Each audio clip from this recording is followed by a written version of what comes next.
Assalamualaikum warahmatullahi wabarakatuh. Salam jumpa teman-teman semuanya. Salam sehat. Ketemu lagi dengan saya Saiful Nugraha dalam mata kuliah Arsitektur Komputer.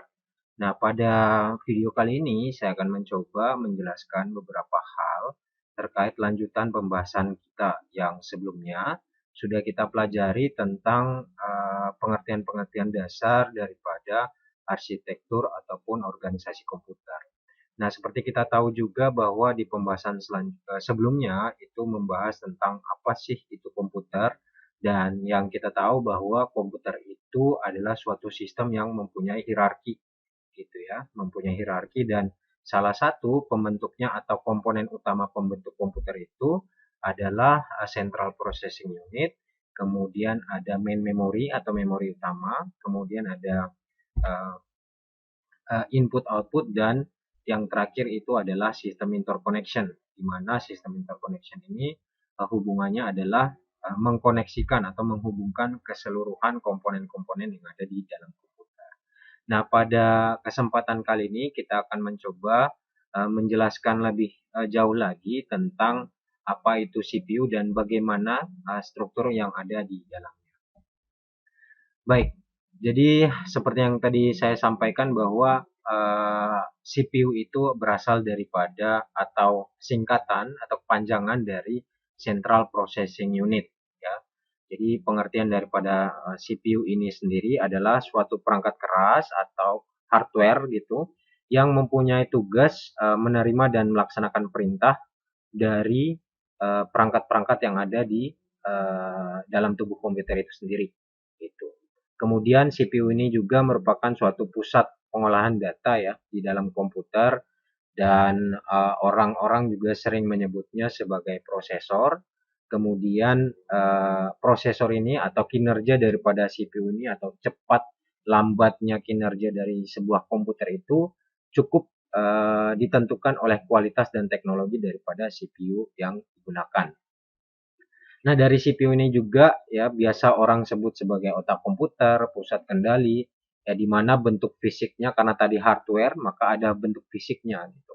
Jadi CPU adalah suatu rangkaian sirkuit elektronik yang kalau kita lihat memang sangat kompleks ya. Jadi rangkaian elektronika atau rangkaian sirkuit elektronika yang terdiri dari komponen-komponen elektronik yang tugasnya itu adalah menjalankan instruksi program yang tersimpan. Ya, berbeda tentunya dengan perangkat-perangkat yang lain yang misalnya kalau kita bandingkan dengan kalkulator. Kalau kalkulator itu juga disebut perangkat pengolah angka, tetapi program atau instruksi yang ada di dalam kalkulator itu berbeda jauh dengan yang ada di dalam CPU.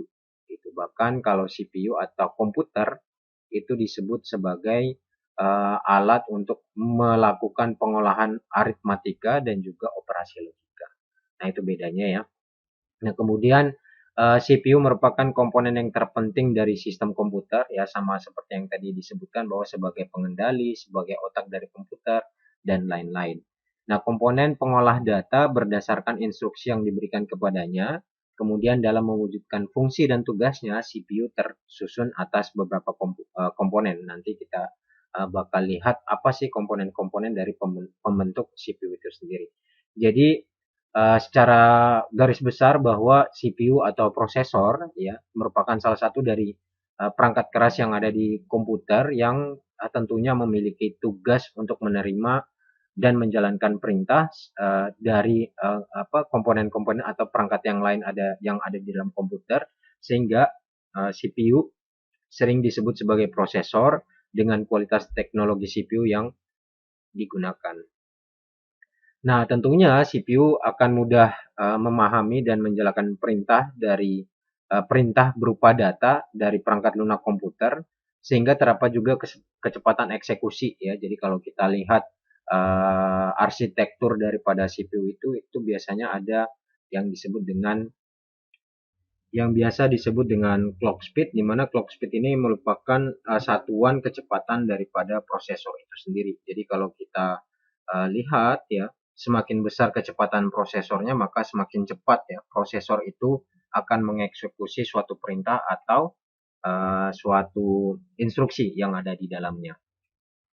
Berikutnya, ini adalah komponen-komponen utama daripada CPU itu sendiri. Jadi yang pertama ada Arithmetic and Logic Unit atau ALU, itu sebagai pemroses atau pengolahan data aritmatika dan juga operasi logika. Ada control unit, ada register, dan juga ada CPU interconnection yang menghubungkan ke semua komponen yang ada di dalam CPU tersebut. Nah, kemudian Arithmetic Logic Unit ya. Komponen yang pertama itu adalah ALU yang merupakan bagian dari CPU yang memiliki tugas untuk melakukan operasi aritmatika dan juga operasi logika berdasarkan instruksi yang ditentukan ya. Jadi bertugas membentuk fungsi-fungsi pengolahan data komputer. Kemudian ALU juga sering disebut sebagai machine language atau bahasa mesin karena bagian ini mengerjakan instruksi bahasa mesin yang diberikan kepadanya gitu. Kemudian seperti istilahnya ALU terdiri dari dua bagian yaitu unit aritmatika dan juga unit logika boolean yang masing-masing tentunya memiliki spesifikasi tugas tersendiri. Jadi tugas utama dari ALU ini adalah bagaimana caranya melakukan semua perhitungan aritmatika yang terjadi sesuai dengan instruksi program yang ada di dalam komputer.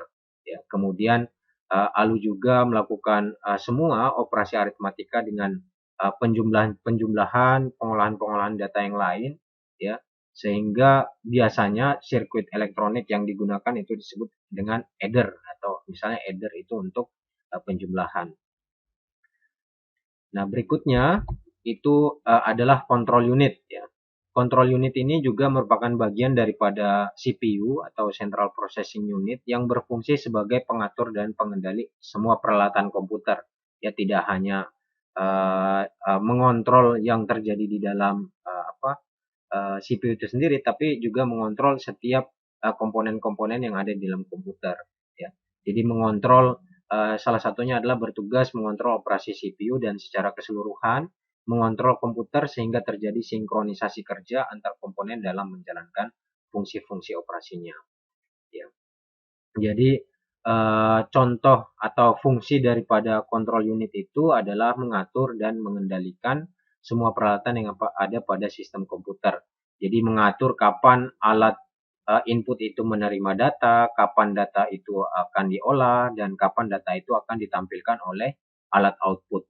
Ya, kira-kira seperti itu. Dan juga fungsi-fungsi control unit yang lainnya, misalnya mengambil instruksi-instruksi dari memori utama, mengambil data dari memori utama untuk diproses, mengirim instruksi ke ALU tadi, ya, ke ALU bila ada perhitungan aritmatika, kemudian menyimpan hasil proses ke memori utama. Jadi kontrolnya itu atau unit pengendalinya itu ada di bagian ini, ada di komponen ini. Berikutnya, komponen berikutnya itu adalah register. Jadi register ini dalam arsitektur komputer atau spesifik di dalam CPU adalah media penyimpanan internal yang digunakan saat proses pengolahan data. Ya. Kemudian memori ini bersifat sementara, jadi bukan sifatnya permanen karena hanya sementara. Dia akan diambil, disimpan, kemudian diambil lagi untuk diproses selanjutnya. Setelah diproses, dia akan disimpan lagi untuk diarahkan tadi. Ya. Jadi ada input masuk ke dalam register, nanti inputan tersebut diambil lagi dari register untuk diolah oleh misalnya ALU ya, oleh ALU atau unit lainnya untuk diproses sehingga setelah hasil dari pemrosesan data tadi disimpan lagi ke register, kemudian diarahkan atau disimpan untuk dialurkan kepada jalur-jalur perangkat output yang ada di dalam komputer. Gitu. Jadi pada umumnya register ini adalah nilai-nilai yang digunakan pada saat sedang dieksekusi dalam waktu tertentu. Jadi register juga merupakan memori pada bagian prosesor yang tentunya punya kapasitas yang kecil ya.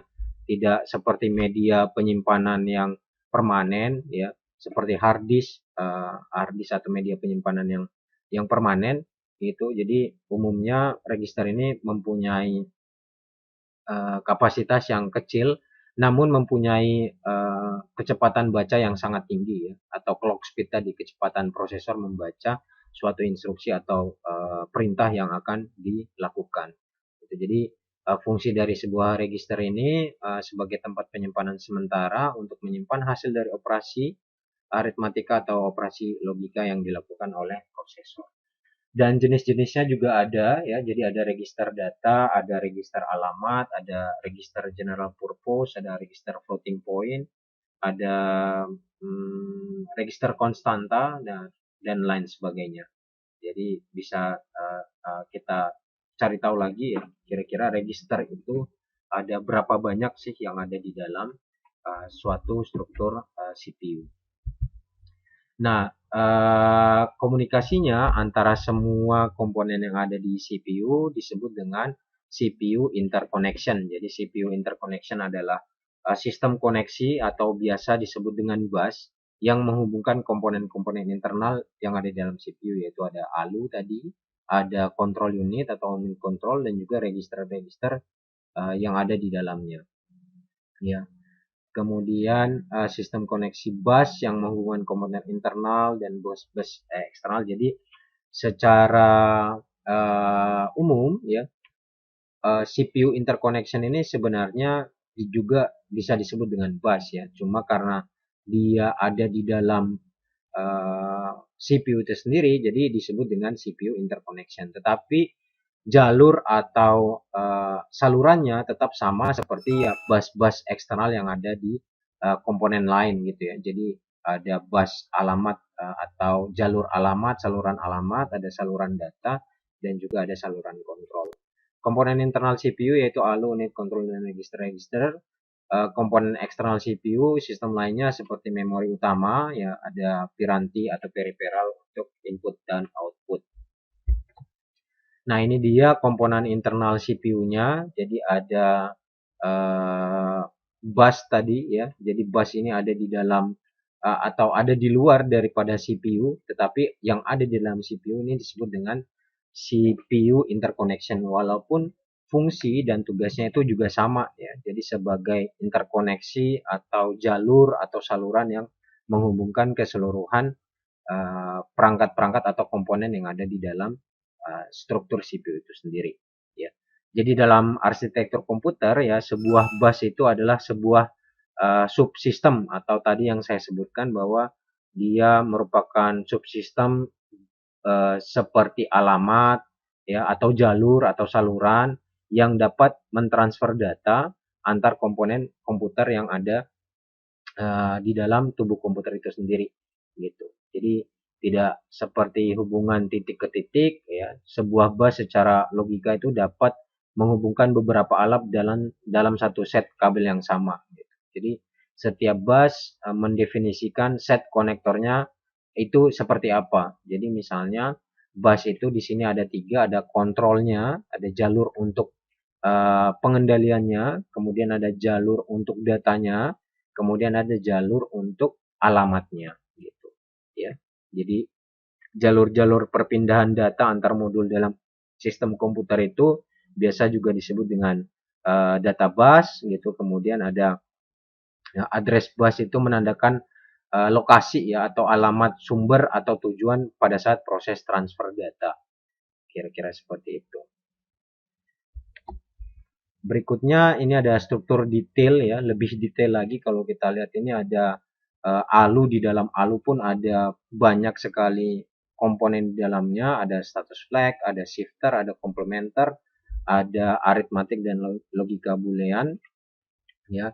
Itu dihubungkan ya, bus internal CPU tadi yang disebut dengan sistem interconnection, dia menghubungkan antara ALU ini terhadap register, kemudian ALU terhadap control unit juga, maupun control unit kepada register. Seperti itu.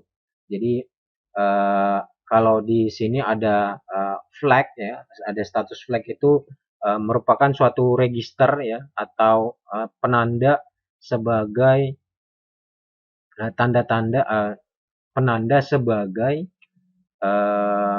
proses atau eksekusi yang dilakukan oleh ALU gitu ya. Kemudian juga ada yang biasa disebut dengan akumulator, yaitu adalah register pelaksana aritmatika.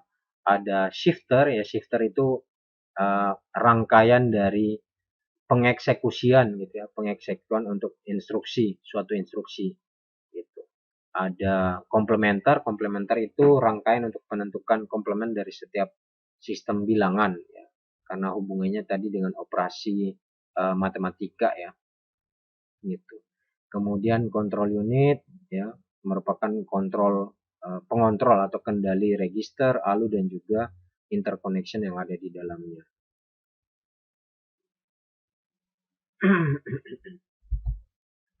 Nah, fungsi daripada CPU itu sendiri ya sebagai pengendali dan juga sebagai otak dari komputer ya tentunya punya fungsi yang lebih spesifik, yaitu bagaimana ya suatu CPU itu dapat menjalankan program-program yang disimpan dalam memori utama ya dengan cara mengambil instruksi-instruksi, menguji instruksi tersebut dan mengeksekusinya satu persatu sesuai alur perintah.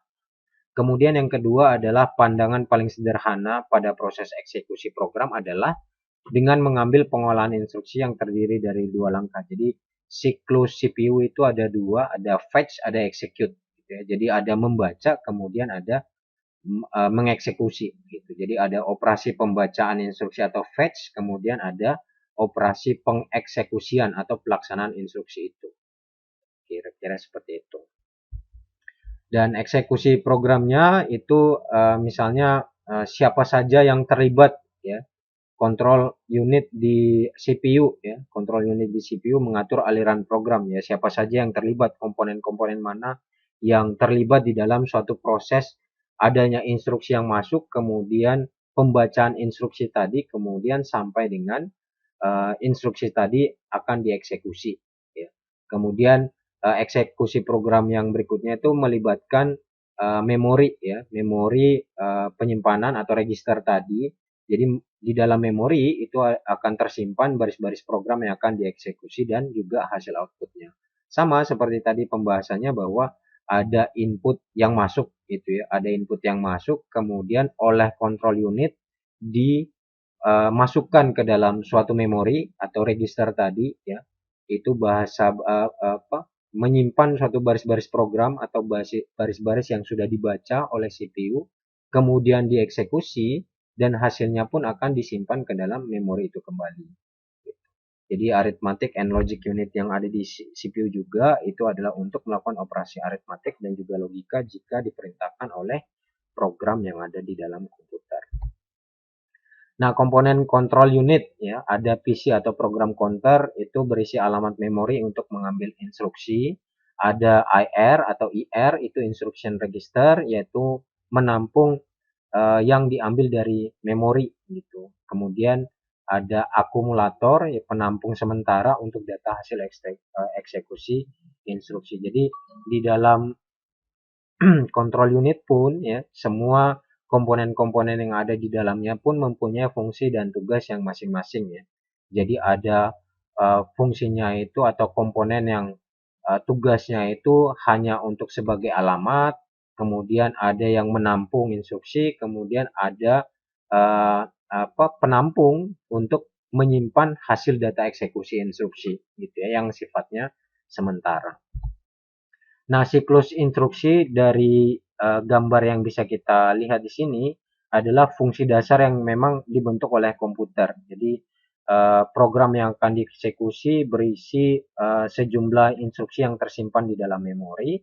Kemudian CPU akan melakukan tugas mengeksekusi suatu program. Jadi siklus instruksi itu dimulai dengan pengambilan instruksi di memori utama oleh prosesor ya, seperti ini gambarnya.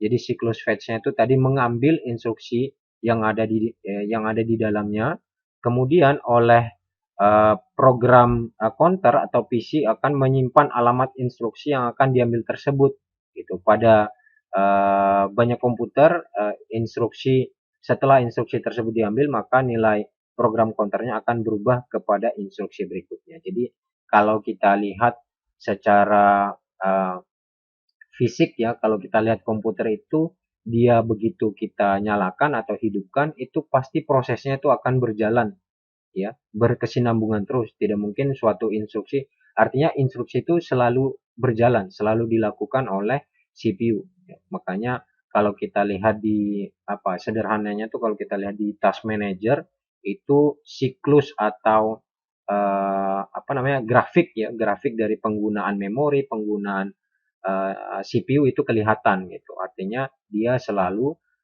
mengambil instruksi, kemudian menyimpannya kembali, kemudian melaksanakan eksekusi dan lain sebagainya. Gitu. Jadi siklus itu selalu berkesinambungan, kecuali sudah tidak ada daya listrik, ya, atau komputernya sudah tidak nyala, berarti siklus dari instruksi tersebut berarti sudah tidak ada. Seperti itu. Nah, ini adalah fetch cycle atau pengambilan dari instruksi tersebut. Bagaimana caranya program counter atau PC atau program counter berisi alamat instruksi yang akan dibaca. Kemudian prosesor membaca instruksi dari alamat memori yang akan ditunjuk oleh program counter.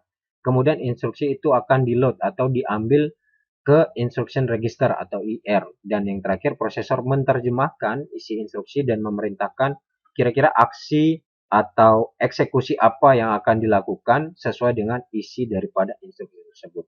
Jadi mengambil instruksi atau instruction fetch itu dari memori.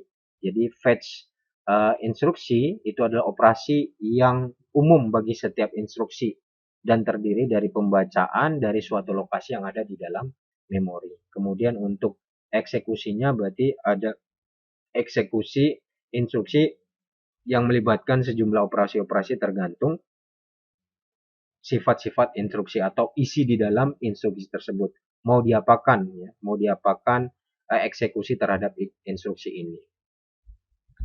Kemudian execute cycle, ya, ada transfer data antara CPU dengan main memory, ya. Jadi eksekusinya itu adalah pertama transfer data dulu dari CPU ke main memory, transfer data antara CPU dengan modul atau peripheral input output, data processing atau operasi aritmatik dan logika itu terhadap data oleh CPU.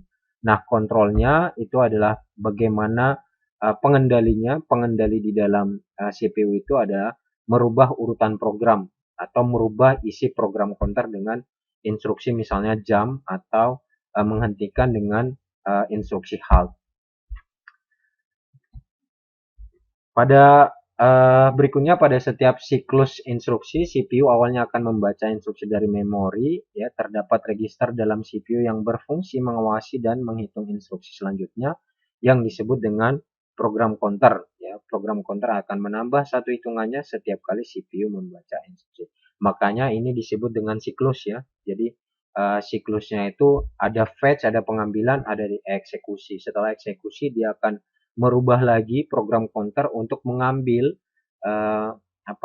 instruksi yang lain, kemudian bagaimana instruksi tersebut akan dieksekusi, begitu seterusnya. Instruksi-instruksi yang dibaca akan dimuat dalam register instruksi atau IR. Ya, instruksi-instruksi ini dalam bentuk kode-kode biner yang dapat diinterpretasikan oleh CPU kemudian untuk dilakukan eksekusi atau aksi yang diperlukan berdasarkan isi instruksi tersebut. Nah, aksi daripada CPU itu ada CPU ke memori, yaitu perpindahan data dari CPU ke memori dan juga sebaliknya, atau CPU ke peripheral input output, yaitu perpindahan data dari CPU ke modul input output dan sebaliknya. Dan juga ada aksi atau eksekusi pengolahan datanya. Jadi CPU itu membentuk sejumlah operasi aritmatika dan juga logika terhadap data atau instruksi yang diberikan gitu, ya. Kemudian ada kontrol, adalah atau merupakan instruksi untuk pengontrolan fungsi atau kerja, seperti instruksi pengubahan urusan eksekusi.